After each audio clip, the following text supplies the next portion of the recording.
கர்த்தருடைய பரிசுத்த நாமத்திற்கு ஸ்தோத்திரம். இன்னைக்கு நம்ம யோவான் 21வது அதிகாரம் 19வது வசனத்திலிருந்து 25வது வசனம் வரை முடிக்க இருக்கிறோம். ஜெபத்துடன் இந்த செய்தியை கடந்து செல்லும். உமக்கு மகிமை தருகிறாம், உம்மில் தான் மகிழ்ச்சி அடைகிறாம். அமக்கு மகிமை தருகிறாம், உம்மில் தான் மகிழ்ச்சி அடைகிறாம். அல்லேலூயா, அல்லேலூயா, அல்லேலூயா, அல்லேலூயா. வல்லவரே மகிமையாய் அதிசயம் செய்தீர், வல்லவரே மகிமையாய் அதிசயம் செய்தீர்.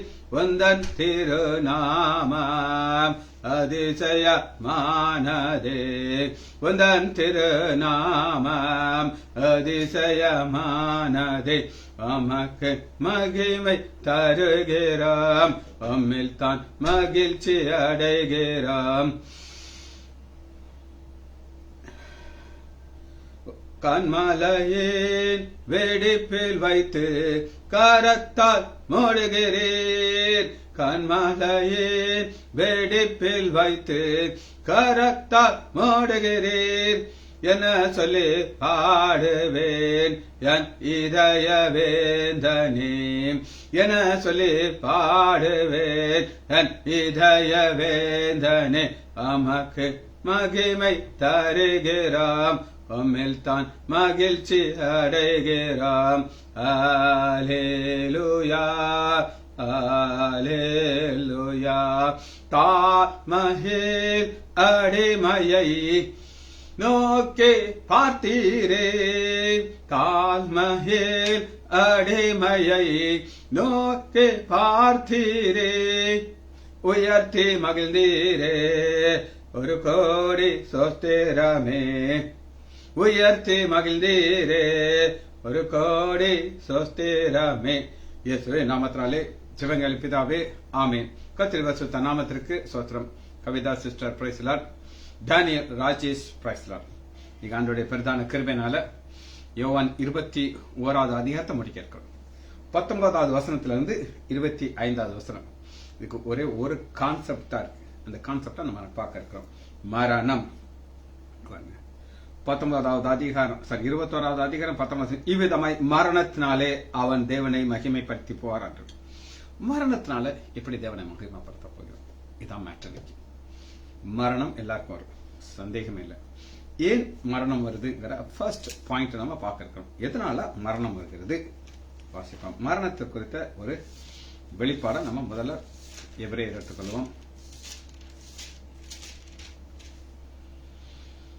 9வது அதிகாரம் 27. மரணம் உங்களுக்கு பிடிக்குமா? பிடிக்காது, ஆனா உறுதியா வரும். சரி, எபிரேயர் 9வது அதிகாரம் 27. அன்றியும் ஒரே தரம் மறைப்பதும் பின்பு நியாயத்திற்படுவதும் மனுஷனுக்கு நியமிக்கப்பட்டிருக்கிறது. உடனே மனுஷனை மறிக்கணும், அப்புறம் ஜட்ஜ்மெண்ட் சீட். அந்த ஜட்ஜ்மெண்ட் சீட்டை குறித்து அடுத்து நம்ம பார்க்க இருக்கோம். மறித்ததுக்கு அப்புறம் நாம் எங்க போகணும் அப்படின்னு கேட்டீங்கன்னா நியாய தீர்ப்புக்கு போய் நிற்க வேண்டும். 2 கொரிந்தியர் 5வது அதிகாரம் 10வது. 2 கொரிந்தியர் 5:10. மரணத்துக்கு அப்புறம் இப்ப ஒன்ற காரியம் சொல்றேன். இந்த மரணம் எல்லாருக்கும் ஒன்று கிடையாது. மரணம் எல்லாருக்கும் ஒன்று. மறித்ததுக்கு அப்புறம் 2 கூட்டத்தாரா பிரிக்க போயிடறான். ஒன்னு அவருடைய பிள்ளைகள். அவருடைய பிள்ளைகள் எங்க இருக்க போறாங்க அப்படின்னு கேட்டீங்கன்னா 2 கொரிந்தியர் 5வது அதிகாரம் 10வது வசனம். மரணம் எல்லாருக்கும் ஒன்று. மரணத்துக்கு அப்புறம் 2 கூட்டமா டிவைட் ஆகுது. ஒரு கூட்டம் எங்க நிற்க போதுன்னா தேவனுக்கு முன்பாக நிற்கப்படுது. அது நாம். பவுல் அதை எப்படி சொல்கிறார்னு கேட்டீங்கன்னா 2 கொரிந்தியர் 5வது அதிகாரம் 19வது வசனம். ஏனெனில் சரீரத்திலே அவன் செய்த நன்மைக்காவது தீமைக்காவது தக்க பலனை அடைபிடிக்கும். தக்க பலன் ரிவார்டு ஆண்டவர் கொடுப்பார். நாம் எல்லோரும் கிறிஸ்துவனுடைய நியாய சனத்துக்கு முன்பாக வெளிப்பட வேண்டும். அப்ப அந்த செய்தியை நான் ஆரம்பிக்கும் போது எப்படி ஆரம்பித்தேன் அப்படின்னு கேட்டீங்கன்னா இன்னைக்கு 19வது வசனத்திலிருந்து 25வது வசனம் முடிக்க போயிடும். இதுதான் லாஸ்ட் மெசேஜ். இங்க இவ்விதமாக மரணத்தினாலே அவன் தேவனை மகிமைப்படுத்துறான். மரணத்துல எப்படி நம்ம மகிமைப்படுத்த போறோம் அதான் முக்கியம். ஃபர்ஸ்ட் மரணம் எல்லாருக்கும் உண்டு. எபிரேயர் 9வது அதிகாரத்துல ஒரு தரம் மரிப்பதும் நியாயத்திற்கு நியமிக்கப்பட்டது. ஒரு மனுஷனுக்கு அதை பிக்ஸ் பண்ணிட்டாரு. இப்ப மறித்ததுக்கு அப்புறம் 2 கூட்டம். ஒரு கூட்டத்தார் எங்க இருக்காங்கன்னா 2 கொரிந்தியர் 5வது அதிகாரம் 10வது வசனத்துல, ஏனென்றால் சரீரத்தில் அவன் அவன் செய்த நன்மைக்காவது தீமைக்காவது. இந்த சரீரத்துல நன்மையை செய்ய முடியும், தீமை செய்ய முடியும். நன்மை எப்படி செய்ய முடியும்? பல காரியங்கள் இருக்கு. ஆண்டவருக்கு ஊழியம் செய்யலாம், வேதத்தை போதிக்கலாம். நேற்று நான் வர்றதுக்கு லேட் ஆயிடுச்சுன்றதுக்கு உங்களுக்கு நான் சொல்லலை. நான் 8 மணிக்கு மெசேஜ் போட்டேன். அன்னைக்கு யாருக்கு நான் அவங்க வருவாங்க நான் எதிர்பார்க்க மாட்டேன். ஆனா எத்தனை பேர் அதை பார்த்தீங்கன்னு எனக்கு தெரியாது. அப்ப என்னுடைய வேலையை நான் செய்துட்டு கிறிஸ்துவின் நியாயஸ்தானத்திற்கு முன்பாக நிற்க வேண்டும். இது யாருக்கு சொல்லுங்க? ஆண்டோடைய பிள்ளைகளுக்கு. ஆனா உலகத்துல பிறந்த அனைவரும் ஜட்ஜ்மெண்ட் உண்டு. வாசிப்போமா? வெளிப்படுத்துதல் 20வது அதிகாரம் 11. இது ஜட்ஜ்மெண்ட். அங்க நாங்க பீமான்னு சொல்ற கதை. கிறிஸ்துவின் சிங்காசனம். இது பிதாவுடைய சிங்காசனம். இங்க என்ன கிடையாதுன்னா சிங்காசனத்துக்கு பின்னாடி இருக்க வானவில் கிடையாது. வெளிப்படுத்துதல் 20வது அதிகாரம் 11வது வசனம், பின்பு நான் பெரிய வெள்ளை சிங்காசனம் அதில் வீட்டுக்குறை கண்டேன். இது பிதாவாகிய தேவன். அவருடைய சமூகத்திலிருந்து பூமியும் வானங்களும் அகன்று போட்டிருக்கு, இடமில்லை. அடுத்து மரித்தோர் ஆகிய சிறியோர் முதல். இது உலகத்துல பிறந்த ஆதாம்ல இருந்து இந்த வசனம் நடக்கிறவர் எல்லாரும் எங்க சேர்ந்து நிக்கணும். அங்க நிற்கும்போது என்ன நடக்குது அப்படின்னு கேட்டாங்க. அப்பொழுது புஸ்தகங்கள் திறக்கப்பட்டன, ஜீவ புஸ்தகம் என்னும் வேறொரு புஸ்தகம் திறக்கப்பட்டது. புஸ்தகங்கள்னா இன்னைக்கு நம்ம என்னென்னலாம் செய்யறோமோ, நம்ம ரட்சிக்கப்பட்டதுக்கு முன்னாடி நம்ம செய்த பார்த்த ஆண்டவர் ஃபுல்லா எரேஸ் பண்ணிடுறார். ஒண்ணுமே இருக்காது. நீங்க டெலிட் கொடுத்தாச்சுன்னா கண்டுபிடிக்க முடியுமா? முடியாது, போயிடும். அது போல எல்லாம் போயிடும். அப்பொழுது ஜீவ புஸ்தகம் என்னும் வேறொரு புஸ்தகம் திறக்கப்பட்டது. அப்பொழுது அந்த புஸ்தகத்தில் எழுதி இருக்கிறபடியே மரித்தோர் தங்கள் தங்கள் கிரியை தக்க. இந்த இது என்ன இன்னும் கொஞ்சம் ஆழமா போடும். இன்னும் கொஞ்சம் ஆழமா நீங்க ஒரு கேள்வி கேட்கலாம். நீங்க சொல்றதெல்லாம் ரைட்டு, நம்ம எல்லாம் ஆண்டவர் அறிந்திருக்கிறோம், ரைட்டு. ஒரு தீவுல ஒருத்தங்க இருக்காங்க. அவங்களுடைய பாடு என்ன? அவங்கள ஆண்டவர் எப்படி ஜட்ஜ் பண்ணுவார்? இது என்கிட்ட ஒருத்தர் கேட்டார். தங்கச்சி மாப்பிள்ள இதை கேட்டார். அவருக்கு நான் ஒரு வசனத்தை காட்டினேன். உங்கள்கிட்ட யாராவது கேட்டாங்கன்னா உங்களுக்கு பதில் தெரியணும். அதுக்காக அந்த வசனத்தை உங்களுக்கு நான் சொல்லிக் கொடுக்க போயிடுறேன். திரும்ப சொல்றேன். ஆண்டவராகிய இயேசு கிறிஸ்துவ அறிந்த நமக்கு வேற. இன்னைக்கு எங்கெல்லாம் சுவிசேஷம் அறிவிக்கப்படுகிறதோ அன்னைக்கு ஆண்டவர் ஏற்றுக்கொள்ளனா அதுக்கு பனிஷ்மெண்ட் வேற. ஆனா ஒரு தீவு இருக்கு. தீவுல யாருமே போனது கிடையாது. அவங்களுக்கு மறிப்பாங்க. அவங்கள ஆண்டவர் எப்படி ஜட்ஜ் பண்ணுவாங்க? பதில் சொல்றவங்களுக்கு ரோமர் 2வது அதிகாரம் 14வது வசனத்தை நம்ம பார்க்க போறோம். 2:14. அன்றையும் நியாயப்பிரமாணம் இல்லாத புறஜாதியார்கள். நியாயப்பிரமாணம் இல்லாத புறஜாதியார்கள்னா எத்தனையோ தீவுகள் இருக்குது, எத்தனையோ ரிமோட் பிளேசஸ் இருக்கு. அங்க ஆண்டவரை அறிவிக்கவே முடியாது. அங்கேயும் மக்கள் வாழ்ந்தாங்க. அவங்க நிலைமை என்ன? நியாயப்பிரமாணம் சுபாவ நியாயப்பிரமாணத்தின்படியே செய்யும். சுபாவ நியாயப்பிரமாணம் என்ன? நியாயப்பிரமாணம் இல்லாத அவர்கள் தங்களுக்கு தாங்களே நியாயப்பிரமாணம், தங்களுக்கு தாங்களே நியாயப்பிரமாணம். அது என்னன்றது கொஞ்சம் புரியாத கஷ்டம் சொல்லி தராங்க. அவர்களுடைய மனசாட்சியும் கூட சாட்சிகளினாலே குற்றம் உண்டு குற்றமில்லை என்று அவர்கள் சிந்தனைகள் ஒருவருக்கு ஒரு தீர்க்கினாலே தங்கள் நியாயப்பிரமாணத்துக்கு ஏற்ற தங்கள் இருதயத்தில் இருக்கிறது. என்னன்னு சொல்லட்டும் உங்களுக்கு. ஆப்பிரிக்கால ஒரு கூட்டத்தா இருப்பாங்க, நர மாமிச பட்சிகள். இவங்க என்ன செய்வாங்க அப்படின்னு கேட்டீங்கன்னா, அவங்க பிள்ளைகளை சாட மாட்டாங்க, அப்படித்தானே. அப்பாவை சாப்பிட மாட்டாங்க, அம்மாவை சாப்பிட மாட்டாங்க. ஆனா ஒரு ஃபாரினர் சிக்கிட்டான்னா அவங்கள அடிச்சு சாப்பிடுவாங்க. ஒரு நடந்த சம்பவத்தை நான் உங்களுக்கு சொல்றேன். ஒரு நாஸ்திகன் ஒரு தீவுக்குள்ள போயிருக்கான். அந்த தீவுல போய் அங்க ஒரு பெரிய தேவாலயம் இருக்குது. அங்க இருக்கிற அந்த ஊருக்கு எல்லாம் அழகா பேண்ட் ஷர்ட் போட்டு அவங்க எல்லாம் ஒரு ட்ரெஸ்ஸை போட்டு பெண்கள்லாம் கையில பைப்பிலோட அப்படியே போயிட்டு இருப்பாங்க, போயிட்டு இருக்கிறாங்க. இவன் பார்த்தாங்க பார்த்து நினைச்சிருக்கிறான், ஏன்டா லூசாடா நீங்க, எங்க ஊர்ல காரங்க உங்களையும் ஏமாத்தி போட்டாங்களா, நீங்க கோயில் போயிட்டு இருக்கீங்க, ஜாலியா இருப்பாங்கடா அப்படின்ட்டு கிண்டல் அடிச்சிருக்கான். இப்ப நீங்க வாப்பா சொல்லி கூட்டிட்டு போயிருக்காங்க. கூட்டு போனா அங்க ஒரு பெரிய ஒரு பானை, பெரிய பானை. அவன் சொல்றான், இங்க பாருப்பா, இது என்ன காட்டட்டான்னு. இது என்ன பாறை, எனக்கு தெரியாத பெரிய பானை இருக்கு. நாங்க என்ன செய்வோம் அப்படின்னா, ஒன்னே மாதிரி ஒருத்தன் சிக்கனா இங்க பாரு, இதுல கயிறு இருக்கு, இதுல நாங்க கயத்துல கட்டி நீங்க நேர ஓங்கி ஒரு இழுத்து விடுவோம். அந்த செவத்துல போய் உன் மண்டை அடிக்கும், செத்துட்டு போயா உன்னை அங்கிருந்து தூக்கிட்டு வந்து இந்த பானையில நாங்க பீஸ் போட்டு சாப்பிட்டுருக்கோம். நாங்களாம் நரமா பச்சிக்கிறது. எத்தனையோ சுவிசேஷர்கள் வந்து இந்த தீவுல அவங்க உயிரை கொடுத்து எங்களை ஒரு மனுஷங்களா மாத்தினாங்க. நாங்க மட்டும் மாறாம இருந்தாங்கன்னா இந்த நேரத்தில் நீ உள்ள சட்டிகளா இருந்துட்டு அவன் ஆடி போய் ஓடிய போயிட்டான். அதனால ஆண்டவர் அவங்களுக்குன்னு ஒரு நியாய பிரமாணத்தை அவங்க இருதயத்துல கொடுத்துக்கிறாங்க. சரி, இப்ப இந்த வசனத்தை திரும்ப நான் அவங்களுக்கு வாசிக்க போறேன். தேவனை மகிமைப்படுத்த போகிறார்கள் கொடுத்து. அப்ப இன்னைக்கு நம்ம லாஸ்ட் செய்தி யோவான் 21வது வசனம் அதிகாரம் 19 நான் உங்களுக்கு வாசிக்க போறேன். இவ்விதமாக மரணத்தினாலே அவன் தேவனை மரணத்தினாலே ஏன் மரணத்தை குறித்து ஆண்டவர் சொல்லுகிறார் அப்படின்னு அவர் உயிர் தெழுந்தார். யாருக்கா தெரியுமா? எல்லாருக்கும் தெரியும். இவர் உயிர் தெழுந்த இயேசு. அப்ப அவங்களுக்கு ஒரு நம்பிக்கை வந்தது, நாங்களும் மறிப்போம், நாங்களும் உயிர் தெழுந்தோம். 20 வசனம் பேதுரு திரும்ப வந்து இயேசுக்கு அன்பா இருந்தவன். இது யோவான். ரா போஜனத்திலே ஆண்டுடைய மார்பிலே சாய்ந்து ஆண்டவரே உண்மை காட்டி கொடுக்கிற யான்ற கேட்டு யோவான் பின்னாடி வர்றாரு. பேதுரு நைசாக பேதுரை குறித்து சொல்லிட்டாரு. 12 வசனம் வாலிப வயசுல நீ எங்கனாலும் போவ, உனக்கு இடுப்பத்தை கட்டிக்கிடுவ, ஆனா உனக்கு வயசாகும் போது உன் கைகளை நீட்டி மறிப்பாய், உன்னை இஷ்டமில்லாததுக்கு உன்னை கூட்டு போவார்கள், உன் கையை நீட்டுவாய். இப்படி நீட்டுல இது கை பிச்சை இருக்கிறது, இது இப்படி நீட்டுறது சிலுவையில் என்று மெய்யாகவே மையா உனக்கு சொல்கிறேன். இவ்விதமாக மரணத்தினாலே தேவன். இப்ப அவருக்கு ஒரு ஆசை, அவன் நிலைமை என்ன? அப்படி கையை காட்டுறாரு யோவான வருகிறதை காட்டுறாரு. 21 அதை அவனை கண்டு பேதுரு இயேசுவை நோக்கி ஆண்டவரே இவன் காரியம் என்ன? எப்பவுமே அந்த இருக்கும் பாத்தீங்களா, நம்ம மார்க் வாங்கிட்டோம், அவன் நிலைமை என்னன்னு கேட்போம். 22 அதற்கு இயேசு நான் வருமளவும் இருக்க எனக்கு சித்தமா இருந்தால் உனக்கு என்ன, நீ என்னை பின்பற்று. அது ஏன் பிரச்சனைப்பா? உன் பிரச்சனை இல்லை, நீ அதை கண்டுக்கிடாத, நீ ஏனைய ஃபாலோ பண்ணு. ஏன்னா உனக்கு உண்மையில நான் பெரிய ஒரு பிளான்ஸ் வச்சிருக்கிறேன். பேதுருவாக்கிய உண்மையில நான் என்ன செய்ய போறேன், என் சபையை கட்ட போயிடும். பேதுரு மறுதளிக்கிறாரு. சாத்தான் புடகுல போட்டு நானும் உன் விசுவாசம் விசுவாசம் ஜெபிச்சார், மறுதளிச்சாரு.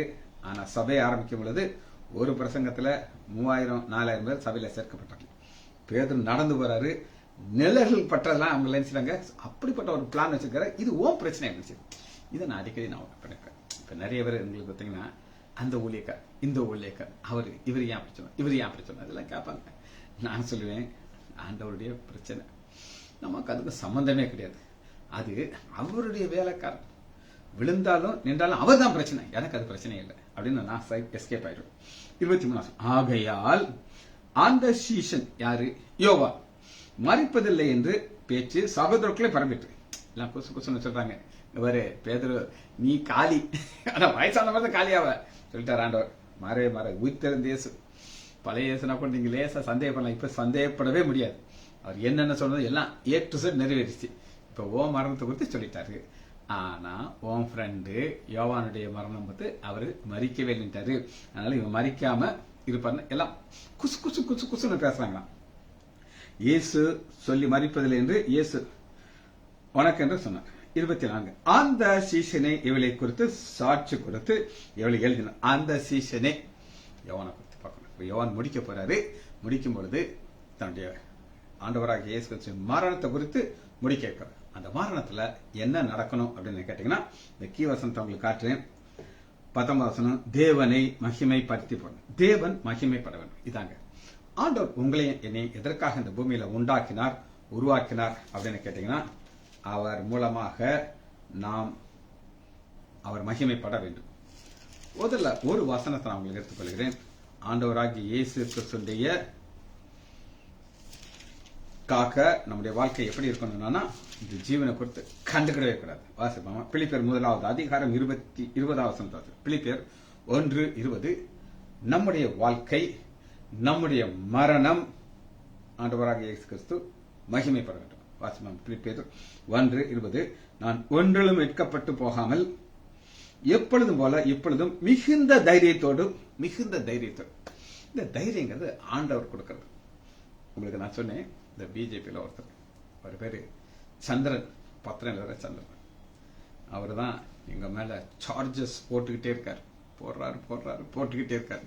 அவர் சொல்றாரு, இங்க பாருங்க, நீங்க பேசணும் பார்த்தீங்களா, இதெல்லாம் நான் ஒரு பேப்பர்ல எழுதுவேன், நீங்க கையெழுத்து போடணும் அப்படின்னு டஃபா பேசுறாரு. என்னால ரொம்ப ஹம்பிளா எழுதி கொடுங்க அண்ணே, அண்ணாச்சி நான் கையெழுத்து போடுறேன் அப்படின்னு சொன்னேன். கரடு மொரடா எழுதுறாரு. கையை கேட்க உங்க காலேஜ் பேட்டர்னா அப்படின்னு நாங்க பெரிய தப்பு பண்ண மாதிரி. லைசான்ற நர்சிங் காலேஜ், லைசான்ற செவிலியர் காலேஜ்னு சொல்லுங்க, அது இந்த மாதிரி நான் பெரிய தப்பு பண்ண மாதிரி எல்லாம் எழுதியாச்சு. நான் அதை வாட்சி பார்த்துட்டு நான் கையெழுத்து போட்டேன். அண்ணன் சொல்றாரு, என்னங்க இப்படியெல்லாம் எழுதியிருக்கீங்கன்ட்டு. நான் கையெழுத்து போட்டேன். முன்னாள் கையெழுத்து போடுறேன்னா போடு, இல்லைன்னா பரவாயில்லண்ணே. ஒன்று அவரு கையெழுத்து போட்டார். கரெக்டாக ஒரு வாரத்தில். இது நடந்தது வியாழக்கிழமை. திங்கட்கிழமை அவர் மனைவி பாய்சன் சாப்பிட்டுட்டு எங்கள் ஹாஸ்பிட்டல் வந்தார். என்னெல்லாம் இங்கே எழுதுநிலை என் மகனுக்கு விரோதமாக நேத்து நானும் என் மனைவியும் ஆட்டோல போறோம். இவரு ஒரு ஸ்கூட்டர்ல பின்னாடி வர்றாரு. என்னை பார்த்தோன்னா பெருசா வணக்கம் வைக்கிறார். எப்பா உங்க சங்காத்தமே எங்களுக்கு எனக்கு அவர் போட்ட கும்பிட பார்த்தோன்னா பயமா இருந்துச்சு. நீ இப்படி நம்மளை பார்த்து கும்பிடுறாருன்னு சொல்லி கேட்டுப்பாங்க. இன்னைக்கு நம்ம ஆண்டவர் கைவிடவே மாட்டார். இது என்னுடைய அனுபவம், நான் போய் சொல்ல மாட்டேன். பிலிப்பியர் 1 அதிகாரம் 20 நான் ஒன்றிலும் மீட்கப்பட்டு போனது எப்பொழுதும் தைரியத்தோடு ஜீவனாலும் சாவுனாலும் கிறிஸ்து என் சரீரத்தினாலே மகிமைப்படுவது உண்டாகிற வாஞ்சை நம்பிக்கை தக்கதாக அப்படி அவருக்கு பெரிய தைரியம். என்னாலும் அவர் மகிமைப்படும் என் சரீரத்தினால். அதனாலதான் 21 கிறிஸ்து எனக்கு ஜீவன், சாவு எனக்கு ஆதாயம். எங்க பழைய ஓபியில, பழைய பில்டிங்ல ஒரு சின்ன ஒரு போர்டு மாதிரி என் தம்பி வச்சிருந்தாரு. எங்க அண்ணன் ஒரு நாள் என்ன செஞ்சாரு, இந்த வசனத்தை எழுதி அதுல பின் போட்டு வச்சிட்டாரு. அப்படின்னா என்ன அர்த்தம், எங்க இருக்க இன்டைரக்டா கேட்கற இதுக்கு என்ன அர்த்தம் அப்படின்னு சொல்லி நான் சொன்னேன், கிறிஸ்து எனக்கு ஜீவன், சாவு எனக்கு ஆதாயம். என்ன அதுக்கு அர்த்தம்? முந்தையெல்லாம் நாங்க சர்ஜரி பண்ணும்போது இந்த மாதிரி சில டாபிக் நாங்க டிஸ்கஸ் பண்ணோம். நான் சொன்னேன், ரஜினா நீ அந்த வசனம் போட்டிருந்தீங்களா, அதுக்கு விளக்கத்தை பார்ப்போம். எஸ் அப்படின்னாரு. ஏன்னா அவதான் அடுத்து க்ளோஸ் பண்ணணும். நான் சொன்னேன், கிறிஸ்து எனக்கு ஜீவன், இது இந்த வாழ்க்கையை நம்ம வாழும்போது. அப்ப கிறிஸ்து நமக்கு ஜீவனாக ஒரு வாழ்க்கையை நம்ம வாழ்ந்துகிட்டு இருக்கோம். இப்ப நான் திருவனந்தபுரம் வந்திருக்கேன் ஹாலிடே. நேற்று நான் வர்றதுக்கு ரொம்ப லேட் ஆயிடுச்சு. உங்கள்ட்ட எல்லாம் நான் சொல்ல முடியல. ஆனாலும் நான் மெசேஜை போட்டுட்டேன், சங்கீதத்தை கிளீனா போட்டாச்சு. நீ யூடியூப்ல நான் அப்லோட் பண்ணணும், அது போய் செய்வேன். ஆனா உங்களுக்கு உங்களுடைய பேஸ்புக்ல இருக்கும். அப்ப இதை நான் செய்ய செய்ய செய்ய இந்த பூமியில எனக்கு ஒன்றும் வித்தியாசம் பெருசா தெரியாது. ஆனா சாவு எனக்கு ஆதாயம். நான் என்னைக்கு மறிக்கிறேனோ அன்னைக்கு ஆண்டவர் என்னுடைய நற்கிரியலுக்கு தக்க பலனா இந்த பரலோகத்திலிருந்து வருவார். அந்த வசனத்தை உங்களுக்கு காட்டுறேன். வெளிப்படுத்துதல்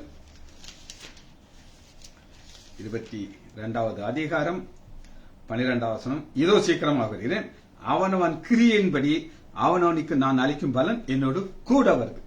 இது ஜீவன், நான் இந்த பூமியில வந்து மரணம் எனக்கு ஆதாயம், சாவு எனக்கு ஆதாயம் அப்படின்னு சொல்லிட்டு பவுல் என்ன சொல்கிறார் அவருடைய வாழ்க்கையை 22 வாசிங்க. பிலிப்பியர் 1:22 ஆகிலும் சரீரத்திலே பிழைத்திருக்கிறது என் கிரியலுக்கு பலன் உண்டாகும்படி நான் திரும்புவேன். அப்படின்னா இந்த பூமியில உங்களுக்கு நான் சொல்லிட்டேன். அடுத்து நாளைக்கு காலையில என்ன செய்யுதுன்னா யாக்கோப், இங்கிலீஷ்ல ஜேம்ஸ், அதை குறித்து நாளைக்கு நம்ம தியானிக்க போயிடும். பயங்கரமான டெப்த். நான் தியானிச்சு தியானிச்சு தியானிச்சு எழுதிட்டேன். இன்னும் நான் எழுதிக்கிட்டே இருப்பேன். நாளைக்கு உங்களுக்கு யாக்கோபு இன்ட்ரோடக்ஷன் நாளைக்கு உங்களுக்கு சொல்லிட்டப்ப. அப்ப என் கிரியலுக்கு தக்க பலனா ஆண்டவர் எனக்கு கொடுப்பார். அது எப்ப கிடைக்கும்? மரணத்துக்கு அப்புறம். 23 பிலிப்பியர் 1:20 ஏனென்றால் இந்த 2 நாளும் நான் நெருக்கப்படுகிறேன். கிறிஸ்துவ தேகத்தை விட்டு பிரிந்து கிறிஸ்துவோடு கொடுக்க எனக்கு நன்மை உண்டு. அது அதிக நன்மையா இருக்கும். நான் என்ன அர்த்தம்னா, ஆண்டோட போயாச்சுன்னா ரவுண்ட்ஸ் கிடையாது, பைபிள் ஸ்டடி கிடையாது, உங்களுக்கு சொல்லிக் கொடுக்கிற வேற ஒரு போதகர் ஆண்டவர் கொண்டு வந்துருவாரு, அங்க போய் ஜாலியாக எழுப்பலாம். ஆனா அப்படி இருந்தும் நாம் சரீரத்தில் தரியிருப்பது உங்களுக்கு அதிக அவசியம். இதுதான் பவுலுடைய ஒரு thought about the death of his life.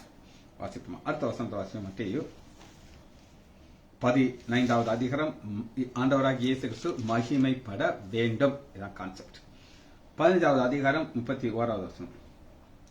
ஆண்டவராகிய இயேசு கிறிஸ்து பூமியில வாழும்போது அவர் செய்த அதிசயத்தையும் அற்புதம் மூலமாக நடந்தது என்னன்னா, பிதாவாகிய தேவன் மகிமைப்பட்டார்.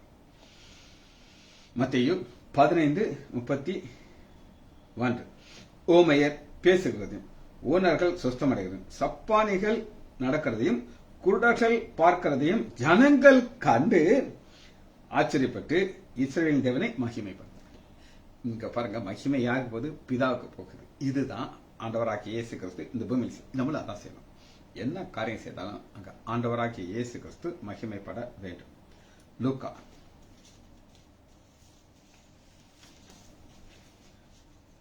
5வது அதிகாரம் 25வது வசனம்.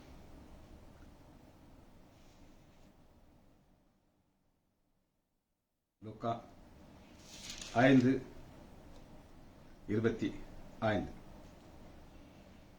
இங்க நம்ம பார்க்கிறோம், ஒரு திமிர்வாத காரனை பார்க்கிறோம். ஆண்டவருடைய பாவங்களை மன்னிக்கிறாரு. மன்னித்த உடனே 25, உடனே அவர்களுக்கு முன்பாக எழுந்து தான் படிக்க எடுத்துக்கொண்டு தேவனை மகிமைப்படுத்தி தன் வீட்டுக்கு போனார். அதனாலே எல்லாரும் ஆச்சரியப்பட்டு தேவனை மகிமைப்படுத்தார். இப்ப ஒருத்தர் மகிமைப்படுத்தலாம், எல்லாரும் மகிமைப்படுத்தலாம். இதாங்க இன்னைக்கு கான்செப்ட். இதான் நம்முடைய மரணம் உண்டு. ஆண்டவராகிய இயேசு கிறிஸ்து மரித்து உயிர் தெழுந்த பிறகு ஒரு முக்கியமான கான்செப்டை சொல்லிட்டு அவர் இந்த பரலோகத்துக்கு போயிடுறார். அது என்னன்னா, பிதாவாகிய தேவன் மகிமைப்பட வேண்டும். ஒரு அம்மா ஒரு பெருவரில் ஆஸ்டியோமைலைட்டிஸ், அது இவ்வளவு பெருசா வீங்கிருச்சு, சலம் வடிக்கிட்டுச்சு, ஆறவே ஆறல. எக்ஸ்ரே பார்த்தோன்னா எலும்புல ஒரு ஓட்டம் இருந்துச்சு. 2 பெண் பிள்ளைகள், 2 பேரும் கொஞ்சம் வயசானவங்க, அவங்க சின்ன பிள்ளை கிடையாது. அவங்க 2 பேருடைய அழுகையை பார்க்கணும். எங்கள் அம்மா விரல் இப்படி இருக்கு அப்படின்ட்டு நான் ஒரு சர்ஜரி பண்ணதுக்கப்புறம் அடுத்த நாள் கம்ப்ளீட்டாக அந்த வீக்கம் எல்லாம் போயிடுச்சு. நான் சொன்னேன், ஆப்ரேஷன் மேடம் அவங்க அம்மா வரல அழகாயிரும் அப்படின்னு பார்த்துட்டு அப்படியே அவங்களுக்கு ஒரு சந்தோஷம். காலில் விழா வராங்க. நான் சொன்னேன், ஆண்டவராகிய இயேசு. ஏன்னா அந்த சர்ஜரி நடக்கும்போது பார்த்தீங்கன்னா மல்லிகா பைபிள் வாசிக்க சொல்லுவா. பைபிளுக்கு எக்ஸ்பிளனேஷன் அன்னைக்கு ஒரு அம்மா சொல்லுது, இது என்ன ஆஸ்பத்திரியா இல்லைன்னா பைபிள் கிளாஸா, பைபிள் வசனத்தை சொல்லி கொடுத்துட்டே இருக்கேன்னு சொல்லி. அங்கே ஆண்டோடைய நாம மகிமைப்பட்டு கொண்டே இருக்க வேண்டும். அதான் அவருடைய நோக்கம். சரி, ஆண்டவராகிய இயேசு கிறிஸ்துவின் மரணத்தின் மூலமாக பிதாவாகிய தேவன் மகிமைப்பட்டார். வாசிக்கணும். லூக்கா 23வது அதிகாரத்துக்குள்ள வருவோம். லூக்கா 23:47.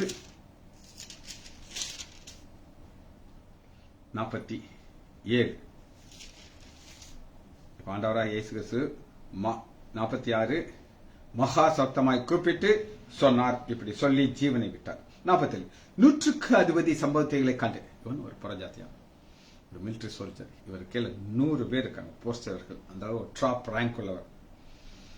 மெய்யாகவே இந்த மனுஷன் நீதிபாரர் என்று சொல்லி தேவனை மகிமைப்படுத்தினார். புறஜாத்தியான் தேவனை மகிமைப்படுத்துறாங்க. நம்ம எப்படி ஆண்டவர் மகிமைப்படுத்துறோம்?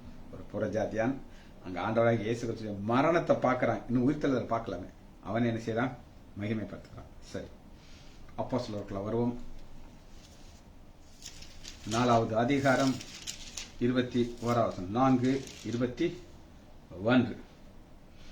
நடந்த சங்கதிகளை குறித்து எல்லாரும் தேவனை பயன்படுத்தினாலே ஜனங்களுக்கு பயந்து அவர்களை தண்டிக்க வகையில் என்று அவர்களை பயமுறுத்தி விட்டுவிட்டார்கள். அற்புதமாய் சுஸ்தமாக்கப்பட்ட மனுஷன் 40 வயதுக்கு மேலாயிருந்தார். இது யார் அப்படின்னு கேட்டீங்கன்னா, 2வது அதிகாரத்துல அலங்கார வாசல்ங்கிற தேவாலயத்துல ஒரு சப்பானி தூக்கி கொண்டு வைக்கிறாங்க. அவன் வயசு 40 சொல்லியிருக்கு. நான் சொல்லல, தூக்கி கொண்டு வச்சிருவாங்க, வச்சுட்டு போயிடுவாங்க. இவர் நல்லா ஜாலியா சம்பாதிச்சுட்டு இருப்பாரு. பேதரையவனும் வர்றாங்க. வரும்பொழுது அவன் கேட்கறான், ஏதாவது டப்பு உண்டா அப்படின்னு கேட்கறான். ஆனா அவனுடைய கண்கள்ல விசுவாசத்தை பார்த்து அவர் என்ன சொல்றாரு அப்படின்னு கேட்டீங்கன்னா, அப்பொழுது பேதுரு, அப்போஸ்தலர் 3:6, அப்பொழுது பேதுரு, வெள்ளியும் பொன்னும் இடத்தில் இல்லை. இருந்துச்சா இல்லையா? இருந்துச்சு. எப்ப இருந்துச்சு தெரியும்? சபை ஆரம்பிக்கும் போது பாத்தீங்கன்னா எல்லாரும் பேதுருடைய பாதத்தெல்லாம் வந்து வைக்கிறாங்க. ஆனா இது இவனுக்கு கிடையாது. இது எதுக்கு? சபை கட்டப்படுறதுக்கு இல்லை.